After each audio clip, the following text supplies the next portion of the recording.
duk fa abin da mutane za su ce maka ba fa ya cikin aikinka, a cikin aikinsu ne su. Ban san ko an gane ni ba.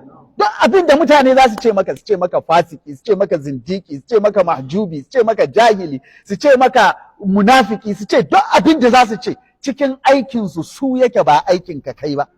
Allah ba zai rubuta a sahifanka ba, a sahifansu zai rubuta. Ko ba haka ba? To ina ruwanka da wannan? Abin da kai baya cikin sahifanka, saboda haka baya cikin abin da Allah zai maka hukunci da shi. Su ne Allah zai wa hukunci da wannan. Ina fatan mun fahimta. Su ce maka ɗan bid'a, ko ba haka ba? Duk ka kyale ka yi aiki. Wa qul i'malu fa sayarallahu amalakum wa rasuluhu wal mu'minun. Kai aiki. Su kuma mutane ka bar su faɗa abin da suke son faɗa. A sahifansu Allah zai rubuta wannan abin. Ba ana ka ba. Saboda ka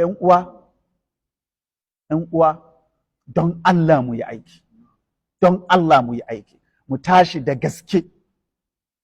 Mu haɗa kanmu a matsayinmu na al'umma. Mu tashi da gaske, mu fuskanci hanyoyin ci gaba. Mu gane lokacin bacci, lokacin hutu duk sun ƙare.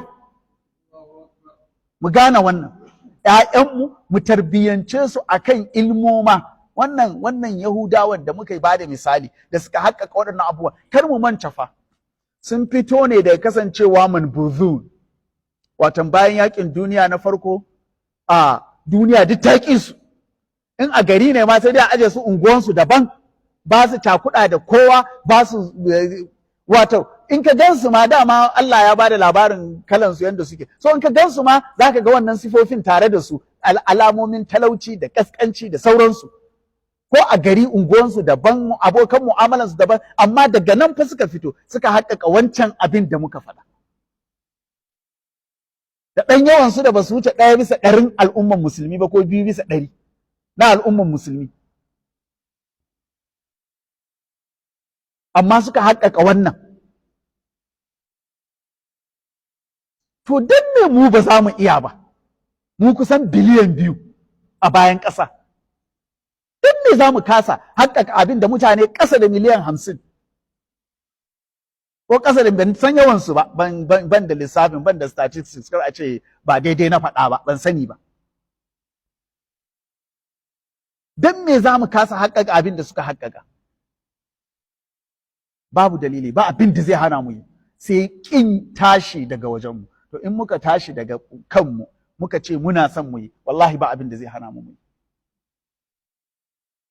Ba abin da zai hana mu yi.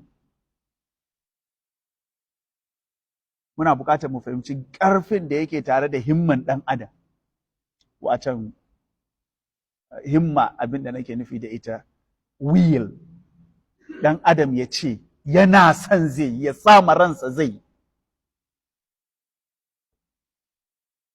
Allah ya iya mana. Za mu karanta ko hadisi 2 ne kawai, ko 1 ko 2, don haƙura haka nan. Ba ma ni da nafsiyar karatu.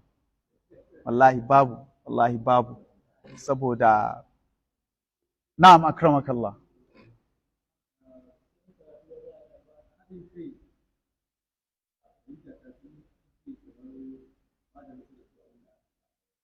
Shine wannan gaskiya ne.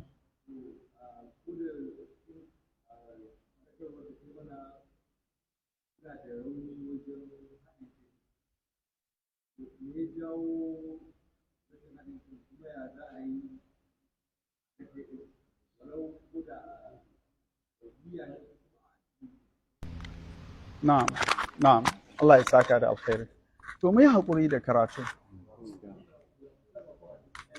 To akramakallah, kai haƙuri, za mu karanta ko da hadisi da ya tabarrukan tun da ranar karatun Muwatta Imam Malik ne, bayan mun kammala zan fara da wannan magana insha Allah.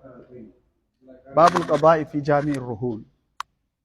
Wato wannan babin kamar da yadda muka sani, idan aka ce aljami' mun san abin da yake nufi. Wato Imam Malik idan ya gama abwab ɗinsa, in ya zo aljami' duk hadisin da bai sami waje a cikin waɗannan abwab ɗin ba, kuma ya shafi abin da ya shafi rahan, ba dan bai sami waje dan ba abin da ya shafe shi ba, kila dan yana ɗauke da wasu ma'ana da suka fi yawa a wajen wannan, ko ko a'a dan ba abin da ya shafi, ba a ware babin da ya shafe san ba, sai ya haɗa su a cikin jami'a, kitabul jami'a. Amma galiban din malamai suka ce kitabul jami'a kamar yadda muke faɗi kullum, suna magana ne akan babin da yake magana akan gyaran zuciya, babin da yake magana akan abin da ya shafi zuciya. To amma wannan ya fi a kitabul jami'a, a ƙarshen littafi adatan ake kai shi, kamar yadda al-Imam al-Bukhari ma haka yayi, haka duka dai mafi yawan